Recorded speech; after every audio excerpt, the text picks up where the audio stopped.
astrologue de la reine, important géographe. On lui doit l'Énochien, le langage des anges, propriétaire de l'une des plus belles bibliothèques d'Europe.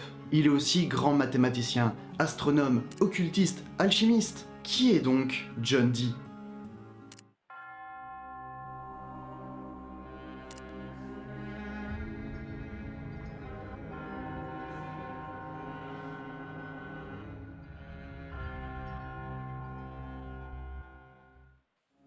Né à Londres le 13 juillet 1927, John s'avéra très jeune être doué de grandes capacités intellectuelles, et avec une passion dévorante pour les mathématiques. Il étudiera les premières années de sa scolarité à la Chelmsford Chantry School, puis fut l'un des premiers membres de la Trinity College à Cambridge, la même école qui plus tard accueillera Aleister Crowley.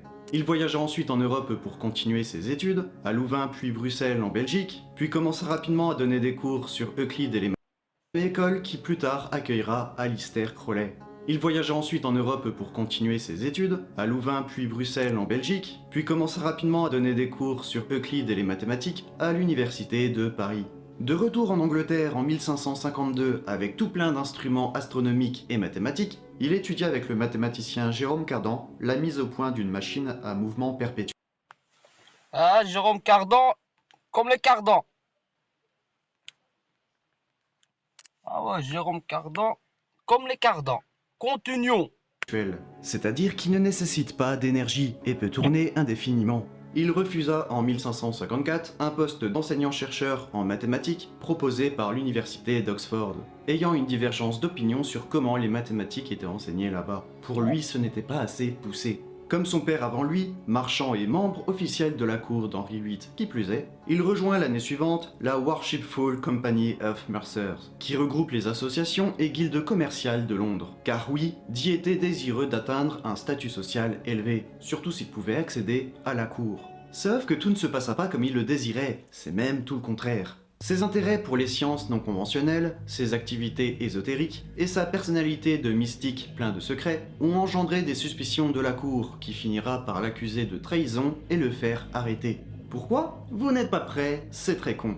Il a calculé l'horoscope de la reine Marie et de la princesse Elisabeth. Et oui, un simple horoscope l'a fait atterrir à la case prison. Bon, ce que je ne dis pas, c'est que c'était considéré comme de la sorcellerie à l'époque, et que ça lui aurait permis d'envoyer des maléfices. Bah putain, avec les radios de nos jours, on peut en envoyer beaucoup, des maléfices. Mais heureusement, il a réussi à se faire disculper, en partie en subissant un examen religieux pratiqué par un mec un peu taré, célèbre dans les affaires d'inquisition de son temps, l'évêque Edmund Bonner. Il l'a donc échappé belle. Les choses vont ensuite grandement s'arranger pour lui, avec l'accession au trône de la reine Elisabeth en 1558.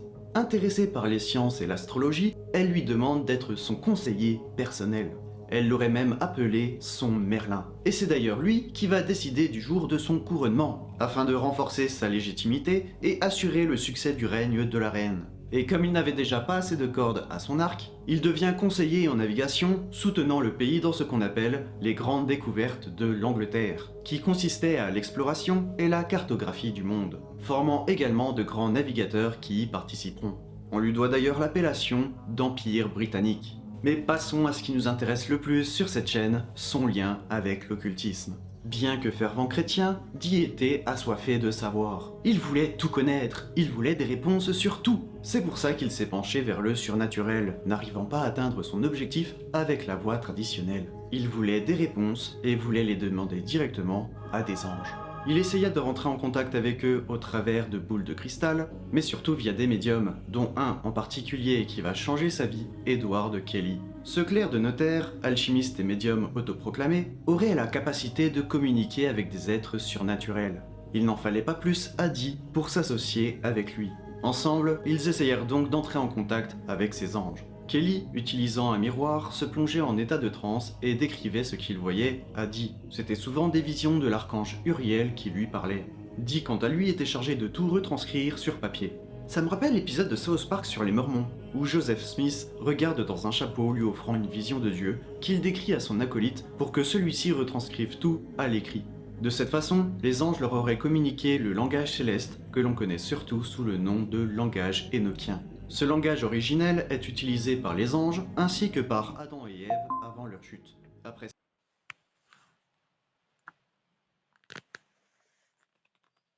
ما تنقاشاه.